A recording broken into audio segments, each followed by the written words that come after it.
Bismillahirrahmanirrahim. Dear students, today we will discuss about linear transformation in a general vector space. अब पिछले lectures में हमने linear transformation को discuss किया था इन यूक्लिडियन स्पेस और हमने डिफरेंट काइंड ऑफ जो ट्रांसफॉर्मेशंस थी वो पढ़ी थी। आपको याद हो तो डिफरेंट मैट्रिक्स ऑपरेटर जो है हमने वहाँ पर कहा था कि every matrix operator matrix transformation is a linear transformation और इसी तरह से every linear transformation is a matrix transformation. तो इन आर एन जो है लीनियर ट्रांसफॉर्मेशन जो है वो मैट्रिक्स ट्रांसफॉर्मेशन के इक्वल ही होती है और ये इस तरीके से हम डिफाइन करते हैं। कोई भी आपके पास मैट्रिक्स ए हो, ये m क्रॉस n मैट्रिक्स है और x कोई कॉलम मैट्रिक्स है, तो इसको जब आप मल्टीप्लाई करेंगे तो एक मैपिंग जो है वो आपके पास इंड्यूस होगी, उसको हम मैट्रिक्स ऑपरेटर कहते हैं। तो हमने डिफरेंट ऑपरेटर पढ़े थे, जैसे रिफ्लेक्शन ऑपरेटर है, रोटेशन ऑपरेटर है, dilation and contraction, expansion, contraction and share along the coordinate axis. तो इस लेक्चर में हम लीनियर ट्रांसफॉर्मेशन जो है जनरल वेक्टर स्पेस में डिफाइन करेंगे और उसके सम रिजल्ट जो है जो कि लीनियर ट्रांसफॉर्मेशन के रिलेटेड है उनको डिस्कस करेंगे। हम कर्नल और इमेज ऑफ लीनियर ट्रांसफॉर्मेशन जो है वो देखेंगे कि क्या होता है और प्रूफ करेंगे कि कर्नल जो है और image of the linear transformation is a subspace. और हम एग्जाम्पल से डिफरेंट एग्जाम्पल से ये देखेंगे कि कर्नल को कैसे फाइंड आउट करते हैं और उसकी बेसिस कैसे निकालते हैं। तो सबसे पहले लीनियर ट्रांसफॉर्मेशन बिल्कुल वही डेफिनेशन है, अब सिर्फ ये है कि हमने वेक्टर स्पेस जनरलाइज कर दी है। पहले ये V जो है था वो Rn से Rm तक था, तो now V and W are two vector spaces, ये आर्बिट्रेरी स्पेसिस हैं। तो हम एक मैपिंग जो है उसे लीनियर ट्रांसफॉर्मेशन कहेंगे अगर ये दो एक्सियम सेटिस्फाई हो। वो एक्सियम क्या है कि मैप टी ऐसी मैपिंग होनी चाहिए जो कि वेक्टर एडिशन को प्रिजर्व करे, और सेकंड एक्सियम ये है कि वो स्केलर मल्टीप्लिकेशन को भी प्रिजर्व करे। तो ये वेक्टर एडिशन अगेन हम पहले भी बात कर चुके हैं कि जनरल वेक्टर स्पेस में ये वेक्टर एडिशन जो है ये सिर्फ सिंबॉलिक है, ये ज़रूरी नहीं कि वो वेक्टर्स एडिशन ही हो। तो ये असल में फंक्शन है, ये बाइनरी ऑपरेशन है। तो ये दोनों बाइनरी ऑपरेशन जो है उनको अगर टी प्रिजर्व करे तो वो लीनियर ट्रांसफॉर्मेशन है। अब ये कुछ एग्जांपल्स हैं, पहले कुछ ट्रिवियल एग्जांपल। सबसे ट्रिवियल एग्जांपल ये है आइडेंटिटी ऑपरेटर। आइडेंटिटी ऑपरेटर एक ऐसा ऑपरेटर है जो कि हर एलिमेंट को फिक्स कर देता है। Every element of B is map on to B. ये ट्रिवियली हमारे पास लीनियर ट्रांसफॉर्मेशन है। ज़ीरो ट्रांसफॉर्मेशन एक वेक्टर स्पेस से दूसरी वेक्टर स्पेस तक एक ऐसी वेक्टर स्पेस है जो कि डोमेन के हर एलिमेंट को जो हमारे पास रेंज है उसके ज़ीरो एलिमेंट पर मैप करते हैं, ज़ीरो मैपिंग है।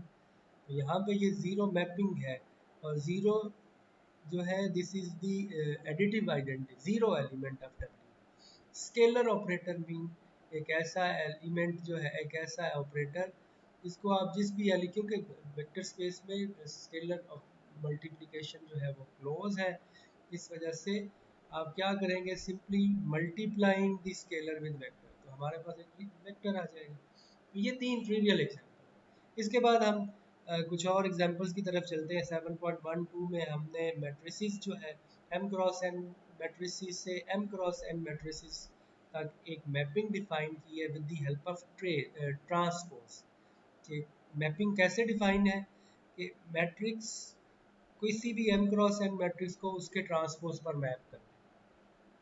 और दूसरा मैपिंग ये है कि आप एक m क्रॉस n मैट्रिक्स को उसके ट्रेस पर मैप करते हैं। ट्रेस क्या होता है कि sum of the diagonal elements, diagonal elements का जो सम है उसे ट्रेस कहा जाता है। अगेन हमने ये शुरू में पढ़ा था मैट्रिसेस की ये जो प्रॉपर्टीज़ है, a plus B transpose is equal to a transpose plus b transpose.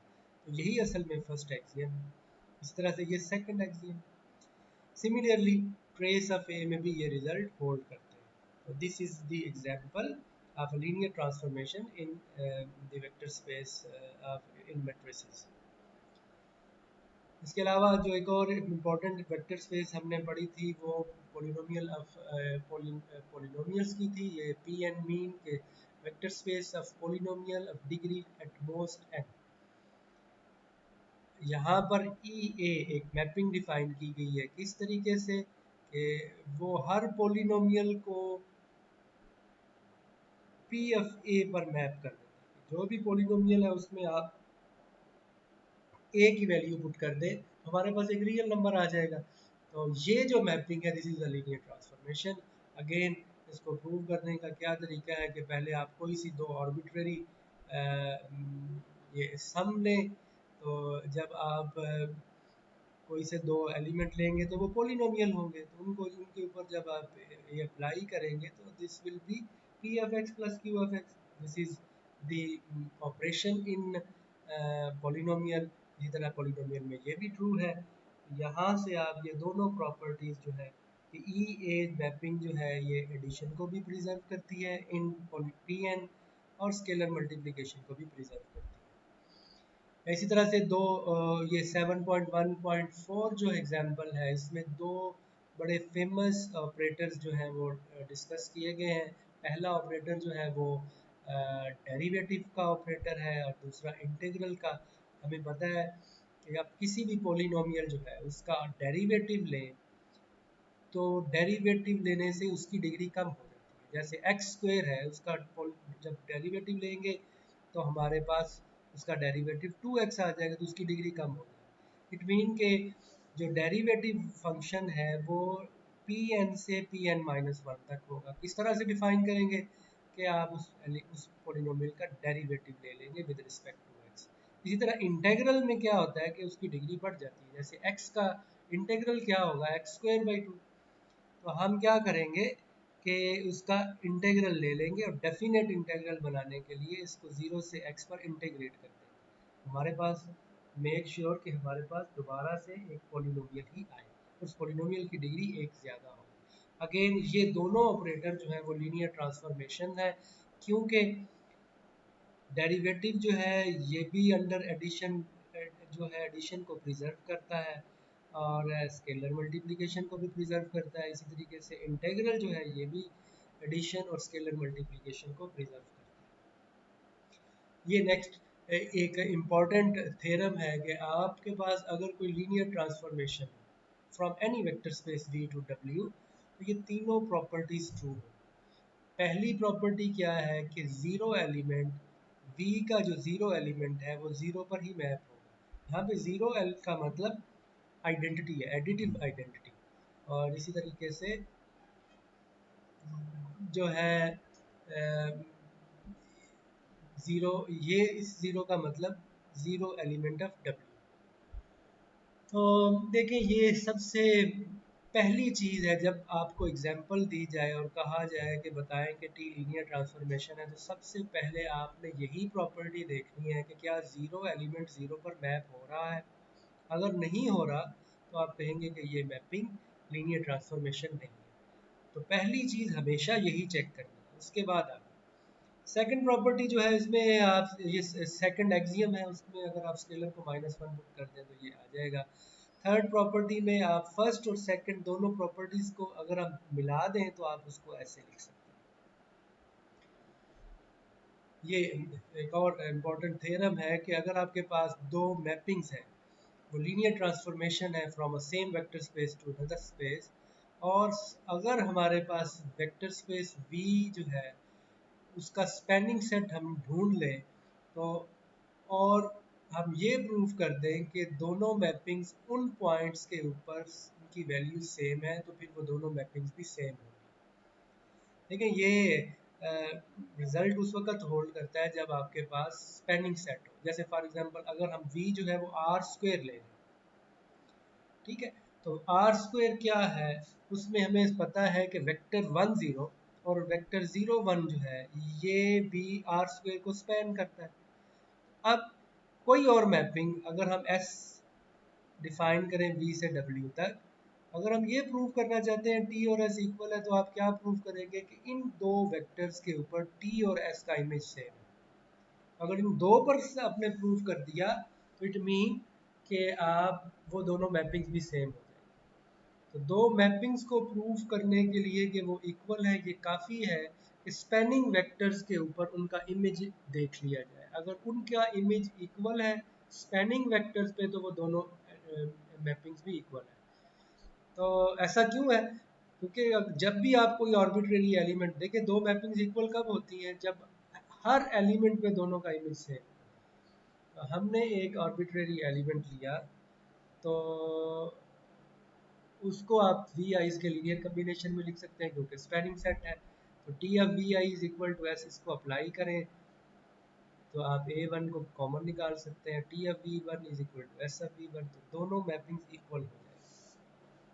इसको हम अप्लाई कर सकते हैं कि अगर हमारे पास अगर हमारे पास एक ऐसी मैपिंग हो जो कि हर एलिमेंट को जीरो पर मैप कर रही है, तो this mapping must be equal to the zero transformation. एक और इम्पॉर्टेंट रिजल्ट है कि अगर हमारे पास दो वेक्टर स्पेस हैं और हमारे पास वेक्टर स्पेस V की बेसिस हमारे पास मौजूद है, और अगर हम ऐसे वेक्टर्स ढूंढ लें इन W के वो ये जो डब्ल्यू आईज हैं ये इन वेक्टर्स बी आई के इमेजेस हैं। अगर तो हमारे पास V एक वेक्टर स्पेस है और उसकी ये बेसिस, अगर हम इनके इमेजेस ढूंढ लें, हो सकता है वो सारे सेम हो इमेजेस, हो सकता है डिस्टिंक्ट हो। अगर हम इनके इमेजेस ढूंढ लेते हैं तो फिर हम ये कह सकते हैं कि V का हर एलिमेंट जो है उसको इस फॉर्म में लिखा जा सकता है।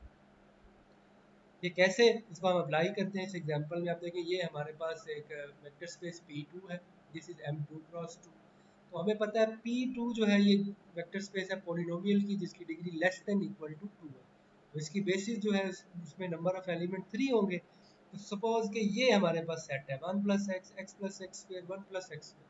तो दिस इज अ बेसिस, इसे हम प्रूव कर सकते हैं। प्रूव करेंगे ये स्पैनिंग सेट है, प्रूव करेंगे ये लीनियरली इंडिपेंडेंट है।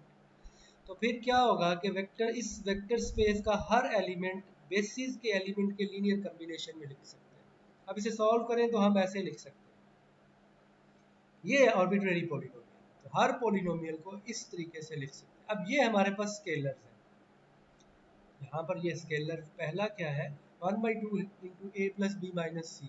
सेकेंड स्केलर ये है 1/2 इंटू माइनस ए प्लस बी प्लस सी। थर्ड स्केलर है 1/2 इंटू ए माइनस बी प्लस सी। अब थ्योरम जो है वो अप्लाई करें तो वो थ्योरम हमें क्या बताता है कि अगर बेसिस के इमेजेस पता है, this is our W1, this is our W2 and this is our W3, तो आप क्या करेंगे? इस W1 को इस स्केलर से मल्टीप्लाई करेंगे, इस W2 को इस स्केलर से मल्टीप्लाई करेंगे और इस W3 को इस स्केलर से मल्टीप्लाई करेंगे, तो हम डायरेक्टली PFX का इमेज लिख सकते हैं। ये अब ये कुछ एक्सरसाइजेज हैं, आपने पहले ये शो करना है इन एग्जांपल एक्सरसाइज 7.1.1 में कि ये लीनियर ट्रांसफॉर्मेशन है, इसे प्रूफ करें। एक्सरसाइज नेक्स्ट में आपने प्रूव करना है कि ये लीनियर ट्रांसफॉर्मेशन नहीं है। आपने बताना है कि कौन सी एक्सियम फर्स्ट सेकंड कौन सी एक्सियम प्रूफ नहीं होती। इसी तरह यहाँ पर बताया गया है कि लीनियर ट्रांसफॉर्मेशन है, आपने V और W के इमेजेस निकालने हैं और एक कंडीशन दी गई है। 7.17 में कुछ थ्योरेटिकल क्वेश्चन है, आपने बताना है कि ये टी आई अगर लीनियरली इंडिपेंडेंट हो तो फिर वी आई आल्सो इंडिपेंडेंट। अब हम नेक्स्ट पार्ट जो है उसकी तरफ चलते हैं कि कर्नल जो है किसी भी लीनियर ट्रांसफॉर्मेशन का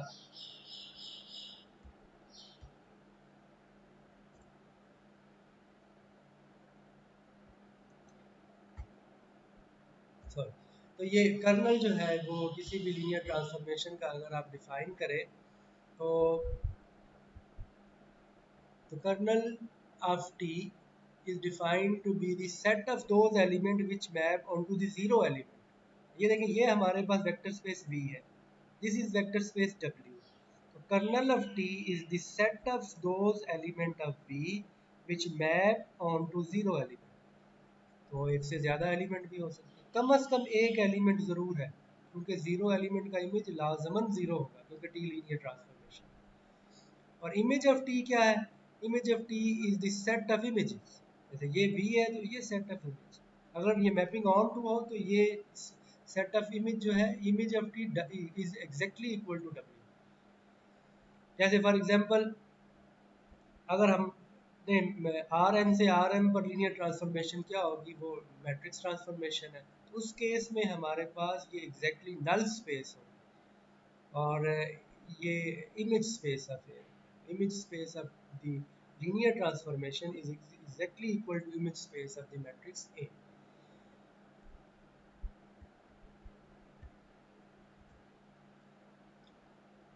तो ये अभी हमने देखा, ये कर्नल ऑफ टी किसका सबसेट है? Kernel of T is the set of element of V. तो ये सबसेट है वी का, ना सिर्फ सबसेट है बल्कि उसकी सब स्पेस भी है। इसी तरीके से इमेज ऑफ टी जो है वो डब्ल्यू का सबसेट है, और ना सिर्फ ये सबसेट है बल्कि ये सब स्पेस भी है डब्ल्यू का। यहाँ पर ये चीज़ पहले की गई है। सबसे पहले शो किया गया कि ये नॉन एम्प्टी है kernel of T, because zero element उसमें है, क्योंकि मैंने बताया कि जीरो एलिमेंट तो हमेशा जीरो पर ही मैप होगा, तो कर्नल में हमेशा जीरो एलिमेंट जरूर होगा। Zero mean the additive identity of the vector space V. अब हमने प्रूव करना है कि ये सब स्पेस है, तो उसके लिए हमें प्रूव करना होगा कि ये अंडर एडिशन भी जो है वो क्लोज है, और अंडर स्केलर मल्टीप्लिकेशन भी क्लोज है। तो उसके लिए क्या करेंगे, हमें ये प्रूव करना होगा कि कोई से दो एलिमेंट आर्बिट्रेरी अगर कर्नल में ले तो उनका सम भी कर्नल में हो। तो let V and V one belongs to kernel of T, तो फिर इनके इमेजेस जीरो है, तो T of V plus V one by definition, क्योंकि लीनियर ट्रांसफॉर्मेशन है, एडिशन को प्रिजर्व करता है, वैल्यूज पुट करें ये जीरो आ जाए। इसी तरह से टी एफ आर भी जो है, क्योंकि लीनियर ट्रांसफॉर्मेशन है, आर को बाहर ला सकते हैं, अब टी एफ वी की वैल्यू जीरो है, गिवन है। इसी तरीके से हम ये, तो इट मीन कि ये लीनियर ये जो है सब स्पेस हो गया। सेकंड पार्ट में हमने इमेज ऑफ टी जो है इसको शो किया है सब स्पेस, आप इसे भी देखें, बिल्कुल ट्रिवियल है। उसके बाद ये एक ट्रांसफॉर्मेशन है एम क्रॉस एन मैट्रिसेस थे, स्क्वायर मैट्रिसेस है M N N to M N N by P F A is equal to A minus A transpose. Show that P is linear and that kernel of P consists of all symmetric matrix. Image of P consists of all skew matrix. इस matrix, इस example में ये हम दिखाएंगे कि colonel जो है उसे कैसे निकालते हैं, और इमेज स्पेस जो है उसको कैसे निकालते हैं। तो सबसे पहले देखिए कर्नल ऑफ, ये आपके पास मैपिंग है, ये ट्रांसफॉर्मेशन आप प्रूव कर सकते हैं कि this is a linear transformation. हमने वो वाले एलिमेंट ढूंढने हैं जिनका कर्नल जीरो पर, अब यहाँ पे जीरो मीन जीरो मैट्रिक्स है, तो kernel of this mapping linear transformation is the set of those matrices which map onto the zero matrix. It mean के P of A जो है this must be equal to zero. It mean के A minus A transpose is equal to zero. और जो किस वक्त होगा, जब A और A ट्रांसपोज इक्वल, और A और A ट्रांसपोज कब इक्वल होते हैं, जब मैट्रिक्स सिमेट्रिक हो। It mean kernel of P में वो वाले सारे के सारे आपके पास मैट्रिसेस हैं जो कि सिमेट्रिक मैट्रिसेस हैं, ये हमारे पास। इसी तरह से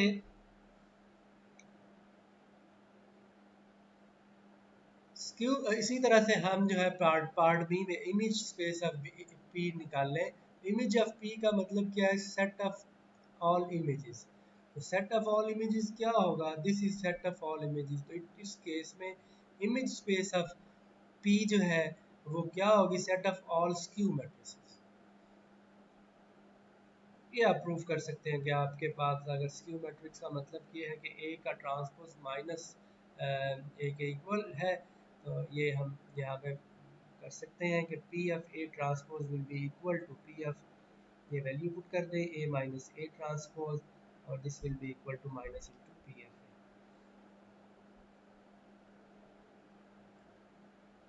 ए। One to one and on to linear transformation. So let T from V to W is a linear transformation. T is said to be onto if image space of T is equal to W. ये पहले भी बात की है कि अगर एक linear transformation में जो है वो on to हो, image of T जो है वो exactly W के equal होगा। और मैपिंग जो है वो 1 1 कब होती है, जब टी जो है कोई से बी के दो एलिमेंट्स के इमेज अगर सेम हो तो वो एलिमेंट भी सेम होंगे। ये डेफिनेशन है, वेल नोन डेफिनेशन है। तो लीनियर ट्रांसफॉर्मेशन के केस में अगर किसी मैपिंग को वन वन शो करना है तो उसके लिए ये काफ़ी है कि उसको कर्नल शो कर दें कि वो जीरो के इक्वल है। तो linear transformation is one one if and only if its kernel is zero. तो इट मीन लीनियर ट्रांसफॉर्मेशन में one one mapping is equivalent to the kernel of T is equal to zero.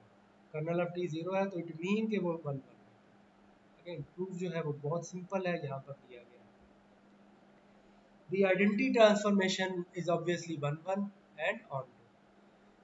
तो इसी तरीके से ये examples हैं जिसमें पहली एग्जांपल एक ऐसी लीनियर टी जो है वो ऐसी लीनियर ट्रांसफॉर्मेशन है जो वन वन है लेकिन ऑन टू नहीं, और एस जो है वो ऑन टू है लेकिन वन वन नहीं है। देखिए यहाँ पर ये फर्स्ट जो मैपिंग है ये आर क्यूब से आर स्क्वायर तक है, तो ऑब्वियसली हर एलिमेंट जो है आर स्क्वायर में से कोई भी एलिमेंट लेंगे तो उसका प्री इमेज हमारे पास मिल जाएगा आर थ्री में। लेकिन ये मैपिंग जो है वो ऑन टू नहीं है, सॉरी वन वन नहीं है। क्यों नहीं है वन वन? अब देखें कि ये जो थर्ड एलिमेंट है, थर्ड पेयर, ये इसके इमेज में पार्टिसिपेट नहीं कर रहा। अगर हम यहाँ पर एक्स वाई और जी की जगह वन रख दें तो उसका भी इमेज यही है, अगर हम जी की जगह टू रख दें तो उसका भी इमेज यही है। तो इट मीन के दो इमेजेस जो है वो इक्वल है लेकिन एलिमेंट जो है वो डिफरेंट है। डिफरेंट एलिमेंट्स के इमेजेस भी डिफरेंट होने चाहिए वन वन मैपिंग में, लेकिन यहाँ पर हमने दो डिफरेंट एलिमेंट लिए, से एक्स वाई वन और एक्स वाई टू, दोनों डिफरेंट है लेकिन उनके इमेजेस सेम है। सेकंड एग्जांपल जो है ये जो है वो वन वन है, इसे हम प्रूव कर सकते हैं डेफिनेशन को यूज़ करते हुए, लेकिन ये ऑन टू नहीं है बिकॉज के आपके पास ये जो एलिमेंट है आर थ्री में ऑन टू क्या होता है कि आर थ्री के हर एलिमेंट के कॉरिस्पॉन्डिंग आर टू में आपको एक एलिमेंट मिल जाना चाहिए, लेकिन ऐसा जो है वो ज़रूरी नहीं है। फॉर एग्जाम्पल यहाँ पे 001 अगर एक एलिमेंट लें, does not lie in image of T because if 001 is equal to this for some X and Y then X plus Y is equal to 0 and X minus Y and X is equal to 1 an impossibility. ठीक है, तो इस तरीके से ये again recall करें तो linear transformation are N से आर एम जो है वो मैट्रिक्स ट्रांसफॉर्मेशन है। तो नेक्स्ट थ्योरम हमें बता रहा है कि अगर हम आर एन से आर एम तक एक लीनियर ट्रांसफॉर्मेशन है induce by A, matrix A से वो इंड्यूस हो रही है, तो then this is defined with A into X. क्या आप कैसे डिफाइन करेंगे? जिस मैट्रिक्स से वो इंड्यूस हो रही है उसको मैट्रिक्स उसको एक्स से वेक्टर से मल्टीप्लाई कर। So this induced mapping is on to if and only if rank of A is equal to M. इसी तरह से this is one one if and only if rank of A is equal to M. तो अगर एक induced mapping या एक matrix transformation are N से R M तक अगर आपने उसको देखना हो मैट्रिक्स ट्रांसफॉर्मेशन को कि वो ऑन टू है, तो आप उस मैट्रिक्स का रैंक निकालेंगे। अगर तो रैंक जो है वो डोमेन के इक्वल है तो वो मैपिंग वन वन, अगर उसका रैंक जो है वो रेंज के इक्वल है तो वो फिर ऑन टू। ये देखें ये बहुत हमें आसानी हो जाती है कि आप एक मैपिंग को वन वन करने के लिए आप उस मैट्रिक्स का रैंक निकालना मैट्रिसेस के लिए बहुत आसान है। आप उसके में देखें कितनी लीनियरली इंडिपेंडेंट रोज है या कॉलम है। तो मैट्रिक्स ट्रांसफॉर्मेशन में मैपिंग को वन वन करने का ये एक और तरीका हमें मिल गया कि हम रैंक की मदद से बता सकते हैं। ये फेमस थ्योरम है, हमने आरएन में भी ये देखा कि कोई भी ये डायमेंशन थ्योरम है कि अगर एक मैपिंग है T from V to W be any linear transformation and assume that kernel of T and image of T are both finite dimensional, then V is also finite dimensional and dimension of V will be calculated by this formula। पहली चीज़ ये है कि हमने assume किया है कि colonel of T और image of T are both finite dimensional. तो क्या चीज़ है कि अगर कर्नल ऑफ टी और इमेज ऑफ टी किसी भी लीनियर ट्रांसफॉर्मेशन में अगर ये फाइनाइट डायमेंशनल हो तो वो वेक्टर स्पेस जिस पे टी डिफाइन हो रही है वो भी फाइनाइट डायमेंशनल होगी। अब इसको हमने यहाँ पर प्रूफ करना है ये प्रूफ यहाँ पर दिया गया है कि every vector in image of T is equal to T V has the form T F V. इस तरीके से इमेज ऑफ टी अभी डिफाइन किया है। तो हैंस तो let T of E one, T of E two and T of E R be a basis of image space of T where V E I lies in V. E I जो है वो we के elements हैं, तो T of E I जो है वो element होंगे इमेज स्पेस ऑफ वी में, और ये बेसिस बनाएंगे। तो इट मीन कि इमेज स्पेस जो है उसकी डायमेंशन जो है वो आर हो जाएगी, क्योंकि इसमें आर एलिमेंट है। तो सपोज के कर्नल ऑफ टी की जो बेसिस है वो ये है, उसमें कितने एलिमेंट हैं के, तो कर्नल ऑफ टी की जो डायमेंशन होगी वो के हो जाएगी। It mean dimension of image of T is R, dimension of kernel of T is K. हमने क्या प्रूव करना है कि R plus K is equal to dimension of V. तो ये चीज़ हमने प्रूव करनी है। तो कैसे प्रूव करेंगे कि डायमेंशन वेक्टर स्पेस की आर प्लस के है, उसके लिए हमें एक बेसिस कंस्ट्रक्ट करनी होगी जिसमें आर प्लस के एलिमेंट है। तो पहले तो हमने आर प्लस के एलिमेंट का एक सेट बनाना है। जैसे ही सेट बनेगा तो उसमें फिर हम प्रूव करेंगे कि वो सेट लीनियरली इंडिपेंडेंट भी है और वेक्टर स्पेस को स्पैन भी करता है। तो ये सेट जो है ये हमने इन्हीं वेक्टर से बना लिया। ये जो ई आईज थे जिनका आपने इमेज लिया हुआ था, ये ई आईज कहाँ पर बिलोंग करते हैं, ये वेक्टर स्पेस वी में बिलोंग करते हैं। ये कितने एलिमेंट है आर, और ये एफ आई ये भी वी के एलिमेंट है, क्योंकि ये kernel of T is a subset of the vector space V, तो ये भी वी के एलिमेंट है। तो ये पहले हमने के प्लस आर एलिमेंट बना लिए। अब हम प्रूव करते हैं कि ये स्पैनिंग सेट है, इसका नाम हमने वी रख दिया। स्पैन कब करेगा वी को, जब हम ये प्रूव करेंगे कि वी का हर एलिमेंट इस सेट के एलिमेंट के लीनियर कम्बिनेशन में लिखा जा सकता है। तो suppose v lies in v, तो इट मीन कि t of v lies in image of v, और t ऑफ v जो है इमेज ऑफ v की जो बेसिस है वो ये है t of e1 e2 and tr। तो t ऑफ v को t ऑफ ei के लीनियर कम्बिनेशन में लिख सकते हैं। तो this implies v minus t1 e1 minus T2 E2 and so on TR ER lies in the kernel of T। क्योंकि ये जो एलिमेंट्स हैं इनका अगर आप इमेज चेक करें तो इसका इमेज क्या होगा, T F V minus T one of, क्योंकि ये टी एफ वी और ये सारी चीज़ जो है इस ये इक्वल है, this whole thing will be equal to T F V. तो इस एलिमेंट का इमेज ज़ीरो हो जाएगा। ये एलिमेंट कहाँ पर मैप करता है, कर्नल ऑफ टी। ठीक है, ये आप इस सारी चीज़ को इस साइड पे ले आए तो आप यहाँ पर क्योंकि लीनियर ट्रांसफॉर्मेशन है, आप लिख सकते हैं T F V minus T one E one plus minus T two E two and so on T R E R is equal to zero. ये सारी साइड इस साइड पे ले आए और लिनियरिटी जो है वो अप्लाई करें। तो ये कर्नल का एलिमेंट है, तो कर्नल का एलिमेंट है तो इसका इट मीन कि ये एफ आई के लीनियर कम्बिनेशन में लिखा जा सकता है क्योंकि कर्नल की बेसिस है। इट मीन के वी जो है वो वेक्टर की लीनियर कम्बिनेशन में लिखा जा सकता है। This whole thing will be equal to the linear combination of F I. और फिर आप ये सारी टर्म दूसरी साइड पे ले जाएं तो हमें प्रूव हो जाएगा कि v can be written as a linear combination of E I and F I. Secondly आपने प्रूव करना है कि ये लीनियरली इंडिपेंडेंट है। तो उसके लिए अब क्या करें कि ये सपोज कि ये linear combination equal to zero है, दोनों साइड जो है उस पर टी अप्लाई करें तो हमारे पास ये आ जाएगा, T1 बाहर निकाल लेंगे, this will be equal to zero. क्योंकि ये वाले सारी एलिमेंट पे जब आप टी अप्लाई करेंगे तो T of F one is equal to zero, ये कर्नल का एलिमेंट है, T of F K is equal to zero.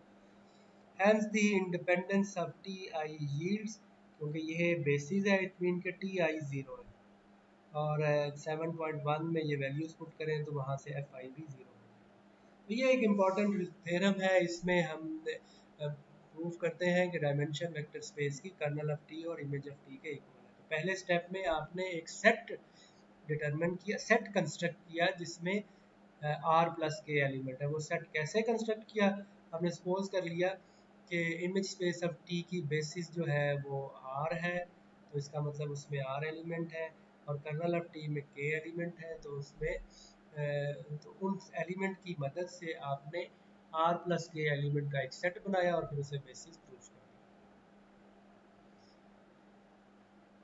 तो ये जो है इसी को रिजल्ट को अप्लाई करते हुए ये थ्योरम 7.2.5 है कि अगर हमारे पास ये बेसिस हो वेक्टर स्पेस V की such that ER plus 1 up to so on ER is a basis of kernel of T, then this set will be the basis of image space of T. अगर हमारे पास इस तरह से एक set हो जिसमें n basis हैं तो ये जो है अगर हमें पता हो कि ये कर्नल ऑफ टी की बेसिस हैं तो इन एलिमेंट का जो इमेज है वो इमेज ऑफ टी की बेसिस बनाएगा और इस केस में फिर हम ये कह सकते हैं उसका रैंक आर है। ये कुछ एग्जांपल्स हैं यहाँ पर पहले 7.2.1 में आपने इनकी बेसिस फाइंड आउट करनी है कर्नल ऑफ ये देखिए ये मैट्रिक्स है, इस मैट्रिक्स से टी ऑफ ए मीन के linear transformation induced by this matrix. आप जब इसको x से मल्टीप्लाई करेंगे इक्वल टू 0 रखेंगे तो ये हमारे पास एक सिस्टम ऑफ लीनियर इक्वेशन आ जाएगा। तो वहाँ से ये कर्नल और इमेज स्पेस ऑफ ए पहले निकालें और फिर उनका रैंक और नलिटी फाइंड आउट करें। अगर आप रैंक फाइंड आउट कर लेंगे तो पिछले थ्योरम को अप्लाई करते हुए आप नलिटी फाइंड आउट कर लेंगे। रैंक कैसे होगा, आपने असल में लीनियरली इंडिपेंडेंट रोज फाइंड आउट करनी है। इसी तरह से नेक्स्ट जो है इसमें कर्नल जो है उसकी बेसिस निकालने का तरीका बताया गया है। इसी तरह ये कुछ और एक्सरसाइजेज हैं ये आपने करनी है। ये दोनों लेक्चर्स जो हैं ये 15 और 16 हमने यहाँ पर कंबाइन किए हैं। तो आपने कोई भी क्वेश्चन जो है वो आप इनको इसको प्रिपेयर करें और नेक्स्ट टाइम आप मुझसे क्लास के टाइम पे पूछ सकते हैं।